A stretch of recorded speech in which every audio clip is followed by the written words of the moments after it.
Welcome back. In this episode, we continue upgrading our resource production with the Large Sieve. And then, frustrated by a slow autoclave, I go all in and build a shiny new clean room to speed things up. This is Star Technology. Let's get into it. Since the last episode, I've been doing a little bit of aesthetic work. I realized I'd been neglecting that for a little while, mostly because of the lag, actually. I had this thought in the back of my mind that maybe all the extra little decorations and things were actually contributing to the lag. So there's a few things that I've done when I've been designing this base that I regret, things that I would have done differently if I was doing it again. In the next series, I'll try and learn from those mistakes. Most of it is around mobility and not planning ahead. If you've been watching this series from the start, you'll notice that this area here, like the actual size of this kind of footprint, especially on this level below, grew significantly over several episodes. Like I didn't sort of set it up and then leave it. I kept needing to expand it. And even in some cases, actually moving the pillars. The pillars ended up being in the wrong place and I redid a few things. What I didn't anticipate is just how big an area I would need. I think it's a good size now. I wouldn't change it. But one thing that does annoy me is the dimensions are not right. So this is 7 by 5. It would have been better if it was 7 by 7. I'm starting to expand the grass area over here again. My plan is to have this grassy area all the way around the base eventually. So that's something I'm just going to chip away at, just adding on occasion. I've decided this is the edge now, so I'll continue the walkway around here. So when I was building this industrial kind of area with all the refining, I wasn't sure how big it might get. And I think we've reached the limit of the stuff that it needs to be here. There's a few little spots free still, so that's not a problem. Yeah, just like finishing off things I started but didn't finish, like for whatever reason. So like this high voltage area, in real life, they always fence them off and put warning signs. I thought it should be behind a chain link fence. So I finished that off. Still haven't decided what's going to happen just out in the void here, but I'll get to that. Put some decorations like this on the walls because I never intended for it to just be a blank wall. So I thought, well, I'll just try something different. This shape here is inspired by the shape that you need if you're trying to prevent spiders in a creeper farm. So this is the layout that you want to use for the carpet blocks. So it's kind of like if anyone plays chess, you'll be familiar with that kind of shape of the way the knight moves. The idea is it creates no 3x3 blocks anywhere in the shape. Spiders have a footprint of 3x3, so they won't spawn. And also kind of looks neat, and it's relatively easy to follow. What else? I don't think I mentioned this, but originally I had these pillars just solid with this white panel laboratory block. I found that it looked a little bit too much like the lower section here. So I thought, well, I love this tempered glass, so why not carve those bits out and put tempered glass in? And I actually like the effect. From a distance, because the glass is transparent, it gives it almost looks like it's a circular pillar, just because of the way that the light goes through it, rather than being a 3x3 cross section. So one of the things I tried to do here is imagine how actual workers would need to use the space and how they might want to do that safely. So that's why there's these fences everywhere, and why there's these stairs to get up rather than just using a jetpack. So you might want to come up here and maintain that, or need to check the interfaces here, and so you'd want to do that in a safe way. And the same over here. Even stuff like ladders. Ladders, when you're going up ladders, are not supposed to be just open like that. They ideally have some kind of cover around them so that you won't fall off them. Things like this, where there's like an actual gate, so you don't just walk straight into that if you're not paying attention. And same here. This one's automated. I love these sliding doors here, by the way. They're very cool. I like pressure plates. I love the way the base is turning out. It's just, there's so much detail in just every direction you look now, especially down here. Because obviously this area is much more filled out. Did do a poll and people have said that they do enjoy seeing it. I try not to make too much of a big deal out of it. One thing I am considering doing, for those who enjoy the building side of it, and perhaps even seeing how I do it, not that I don't know if it's going to be particularly profound or interesting to watch. I was considering maybe doing some live streaming. The topic of those would be just doing building. It's an idea I'm thinking of. We'll see how we go with that. It's something I've not done before. We'll give it a go. We should probably get to the actual episode now, because I think I've been talking enough about the base. Let's check our quest log and see where we're at. We finished that fusion reactor, and now's a good time to make plans for the future. Looking back at LV, we still have that neodymium magnet that we haven't done. I might circle back to that. MV, HV are done. EV is the nuclear reactor that is not done yet. I could possibly do those at some point. I think they're required for that neodymium thing anyway, so that's something we'll circle back to. The IV quest page, there's a few things there, and also a few things scattered throughout here. I think I'll just tidy those up in my own time. I'm not sure I'll build many of those machines for actual use, but we'll see. LUV is where we're actually at. So there's things here that we can probably do. That trinium coil is something I wanted to do, but it does require a ZPM assembler. And as we know, we can't overclock the large block assembler to become ZPM. It has to have a ZPM energy hatch. That's something we're going to have to wait for until we're in ZPM, which isn't too far off, but we'll have to circle back to that. This is sort of obsolete. This is required. We don't have the Quadria yet. Some of these other things will come in more in the future. Not that stuff, that stuff. One thing that we still need to do is our little project downstairs over here, which is the sieving setup. So we finished off these guys, which were the Sieve Cobbleworks, creating the raw materials, but now I feel like we probably just need to continue and do this. Why do we even want one of these things? Well, that's a great question. So let's start by looking at the Flux Sieve. So this is something that we built ages ago. All the different recipes are here, and it's an automated way of doing the sieving that we did right at the very first episode. So, for example, with crushed blackstone, with a string mesh, you got a 30% chance of getting some crushed stibnite ore and 40% chance of getting some crushed galena ore. Same thing happens for all the other resources that we could possibly get, like, diamonds, 7.5% chance with sand. The Large Sieve is a game changer. It totally redoes that whole thing. The amount you get is a fixed amount. There's no percentages anymore. If you put 64 crushed blackstone into this Large Sieve, you get 64 stibnite, 64 galena, 64 pentlandite, all at once.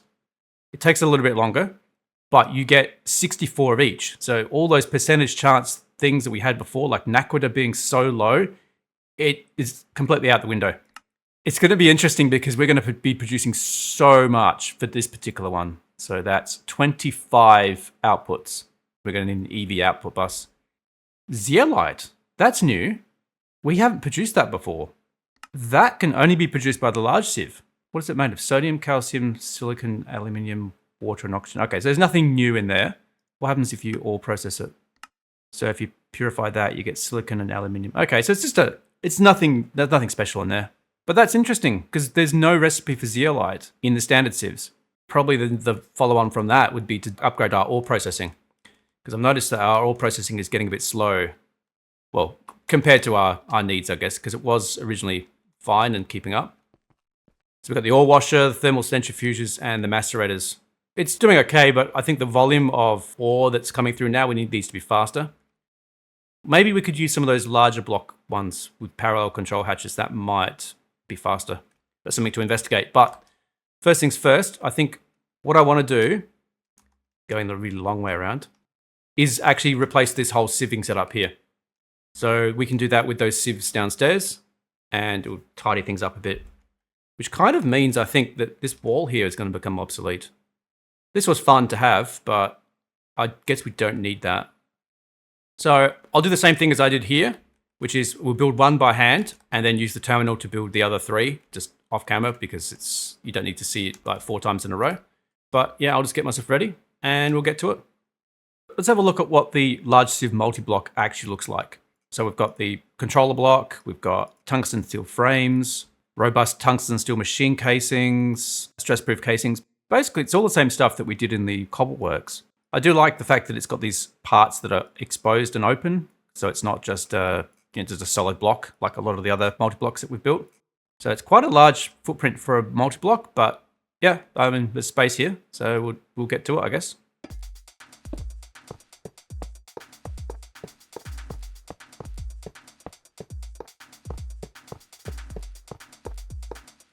One, two, three, four, five.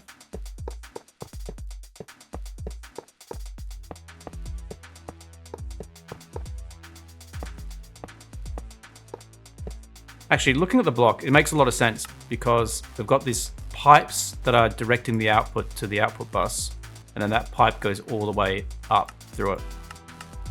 Stress-proof casings.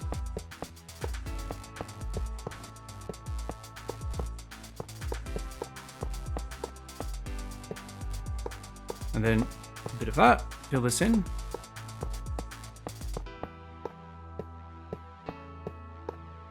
We need to put some hatches and things on this, don't we? Maintenance hatch. So put the output bus here and the input bus here on top. Let's put in some LUV energy hatches.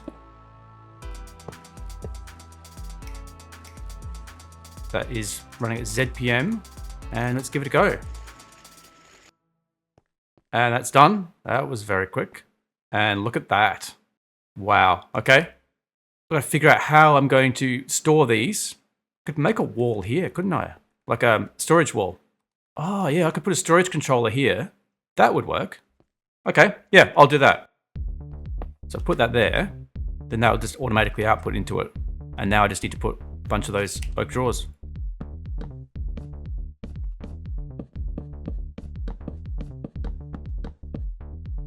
Okay, so there's our storage wall. Now I just need to link it using the linking tool. How many outputs did that produce? Gravel is 1, 2, 3, is 18. So I need to link 18 of those. We'll link that and we'll do single. So that one, 2, 3, 4, 5, 6, 7, 8, 9, 10, 11, 12, 13, 14, 15, 16, 17, 18. That should be all of them. Put the export bus on there. Say we want gravel. Acceleration cards on that. Put a storage bus on here.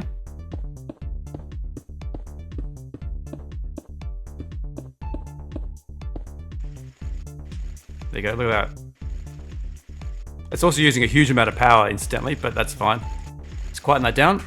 Well, there you go, look at those. That's a crazy amount of resources very quickly. So let's do the same thing for the others. I'll do that off camera and I'll come back. What? There's a hole in the floor here. Okay, let me fix that. Safety first. I'll do the next lot and come back. Okay, we're back. I've got the 3 others built. I've started to wire it up. It's not fully set up yet because we do need to configure these oak drawers. So what I need to do is put in some sand in here and then set up the products. Sand had 25. Okay, so let's link this. 1, 2. Why is that not working? Is it too far away? Oh dear. There is a limit, isn't there? I might have to put it again. Oh, dang it. Is that the problem? Because that should have put something in there. Let me just try this. Yeah. Okay. Well, I've made a little bit of a mistake. I would have thought that was close enough.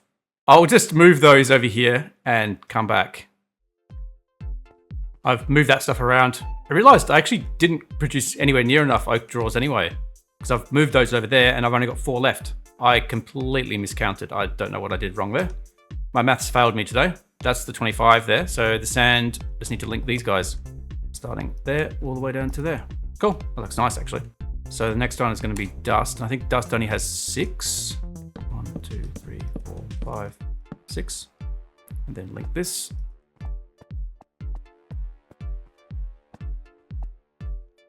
Done. Let's do this and it should kick off. Yeah, those are going up. Those are going up. And so are those. Awesome. All right, let's quieten those down. This one has stopped. Okay, this is what I was afraid of. I think I have miscounted. There must be another output in there. Yeah, there is. Okay. Hang on, so there's... Oh, okay. Yeah, okay, this is an interesting... I need to get that out. All right, I'll use my magnet. Okay. It's a reward you can get in the shop. So just here, it's just a magnet you can buy for 32 star T coins. Kind of interesting. Any things that have been thrown into the world while it's active will automatically get picked up if it's turned on. So now it's turned on. See that? Just it's coming back into my inventory immediately. which is kind of useful, but it can also be annoying. I had this interesting occurrence happen earlier in the game with this tree farm. So, oh geez, you guys are loud. So this thing just, spins around, if you remember. A lot of stuff gets lost and just left lying around. When I had this magnet on, if I came anywhere near this corner of the base, like in this area here, my inventory would suddenly just fill with sticks and logs and all other random junk. It was quite frustrating. So I often don't use this. It's switched off, it's just sitting in my inventory just over here. To turn it on, you just shift right click. It's useful in some circumstances. Yeah, okay, so the problem we're facing here, now that we've done that, is that the ender pearls don't stack in the same quantities as the rest. It's filled up that hatch and it's not letting anything else be removed. You can fix that by setting up voiding on this. Maybe that's what I'll do. Avoid upgrade. Yep, all right, so the rest is going now. I'll have to think about that. There's probably an elegant solution somewhere, but this is pretty good. So now in our system, we should see double the quantity of each of those because we've still got those ones upstairs. That is that. I mean, that build's complete. I've got other problems that I now need to solve, but that's something that I can work on. The next thing I want to tackle is the next set of circuits, which are based on crystal technology. This is something that's only just opened up to us because we now have access to europium. It starts off with these raw crystal chips. Now, this is quite an interesting process. It reminds me a little bit of the debris dust processing because you can do it the slow way or you can do it the accelerated way. In this case, to get a raw crystal chip, there's a 10% chance in an autoclave that has to be in a clean room when you process exquisite emerald with a little bit of liquid europium. Here's the interesting quirk about this process. So this takes 600 seconds at HV. So obviously we can process this a lot quicker with our latest technology with an LUV autoclave. Stick it in the clean room. So I'll build one of the single block ones, not a multi-block. Exquisite emeralds are easy. We've got a few of those. Once you have a raw crystal chip, you could turn it into raw crystal chip parts. The way you do that is with a forge hammer. HV forge hammer smashes the raw crystal chip into 9 raw crystal chip parts.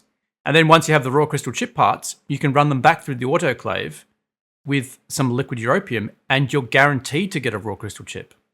So this part is still slow, 600 seconds, but instead of that 10% chance, it's guaranteed. So what we're going to do is we're going to create a raw crystal chip by processing some of those exquisite emeralds, just so that we get one.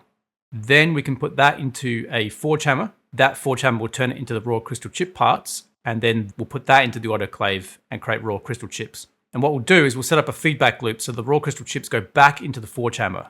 So the next step after that is in an electric blast furnace with the raw crystal chip and an emerald plate and some helium, we make an engraved crystal chip. HV, 45 seconds, so that'll be pretty quick once it's running at ZPM.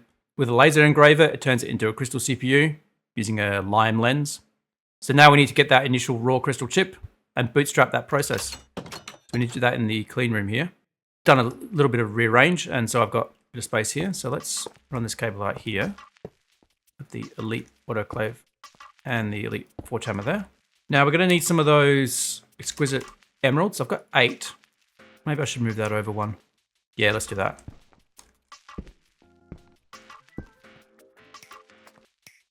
We're going to want some europium in here, and we're going to want that in the future as well.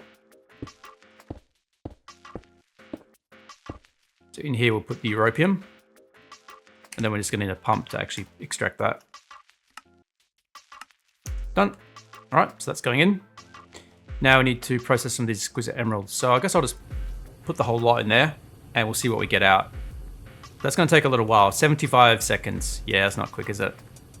So this is a process we're going to have to passive. We only need one initially, because what we want it to do is just go into this forge hammer. And we're going to want this to recycle. So I guess we'll make an item pipe.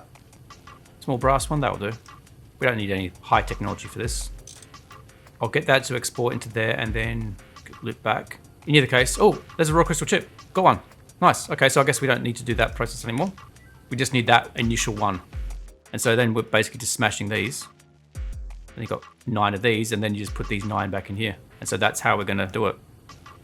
So we can tick off that quest, actually. And then we just need that engraved crystal chip, but we'll come back to that. So let me think about how I want to arrange this, and I'll come back. I've just reconfigured this a little bit. I actually swapped the two machines over. So I've got the Elite Forge hammer on this side and the autoclave on that side.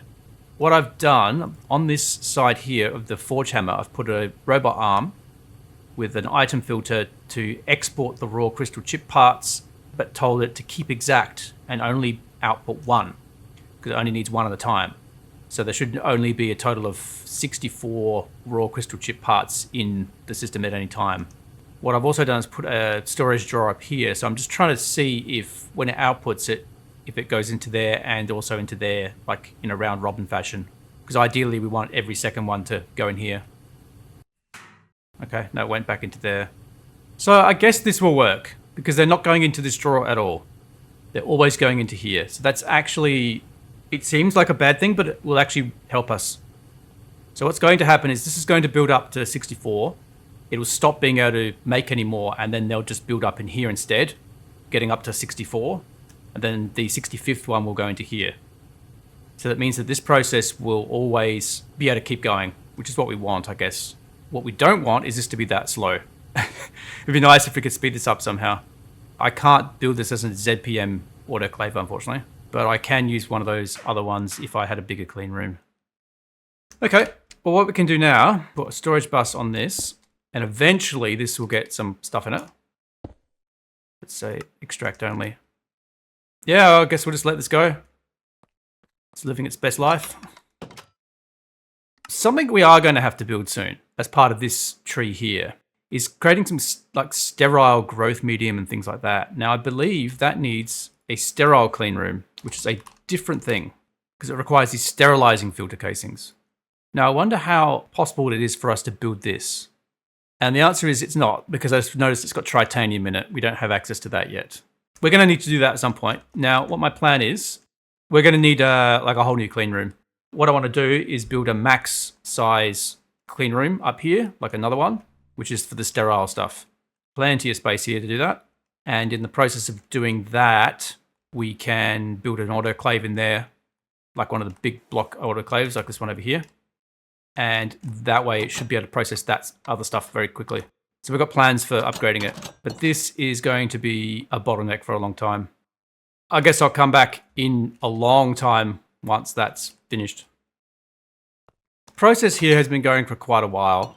I had to think about it and realized that while we are going to need a new clean room, like a sterile clean room, so it means building those sterile casings, there's no reason why we can't build a new clean room right now with normal filter casings and then replace them with the sterile ones later when we actually come to that.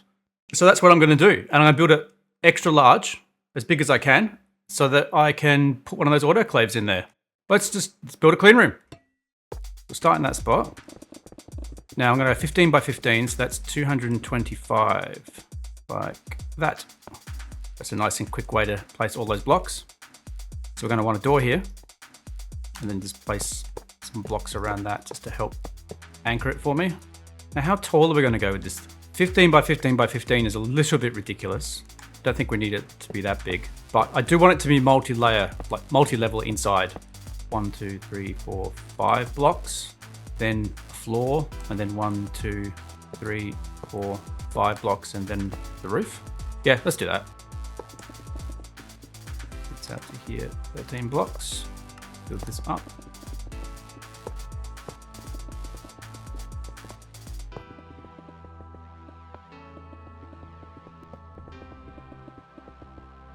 Like that. Let's place these guys in. So let's do corner to corner. Place the clean room in there.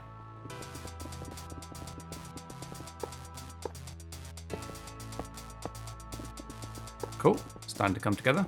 This is how I do a lot of my building around the base, actually.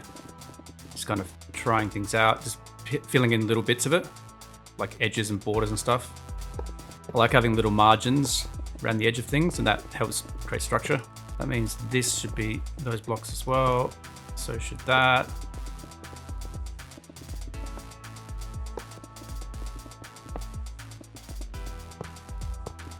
Across here. And that. Oops, missed this bit here. Look at that. One short. Okay. I think it's having a laugh, isn't it? Like it doesn't take long to make plascrete. There we go. It's just having a laugh. How was I one block short? That's ridiculous. Now the rest I should be able to fill in with the clean room glass. I think I've got enough of that. I guess we'll find out.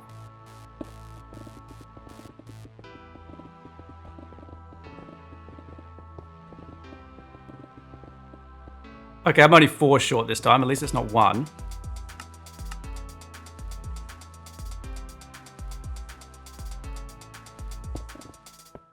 Done. All right. So obviously, how do we get out? That's a problem. There's an interesting little gadget I discovered called a player door sensor. Iron plates, but sort of unusual looking iron plates, not your typical ones. Redstone comparator and redstone dust. So they're pretty easy. Yeah, and it makes 2.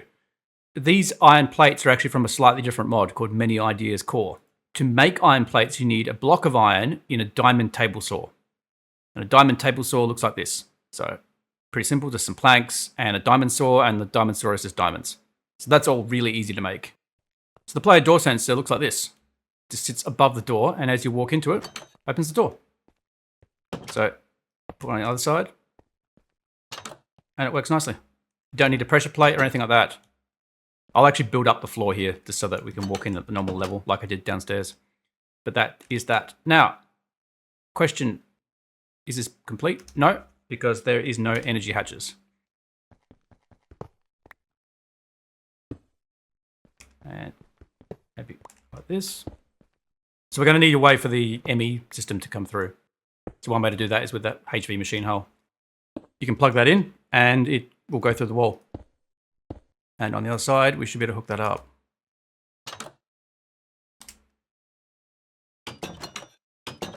Get through the door. Okay. So just over here, that's where it comes in. Okay. I really do not like the look of that. I'll fix that up later. So let's see how long it takes to clean this clean room. There is now plenty of room in there to build one of those large crystallization chambers. Very boring in terms of a block. It's just a solid thing, and even inside is no actual... Oh, yes, there is. What's that? Steel pipe casings. Okay. So what I'll do is I'll just place it here, just so I can get around the side of it, and boom. It's not going to be valid because I didn't supply certain things, which I did deliberately. Let's just fill those in for now. Let's put the auto maintenance hatch here.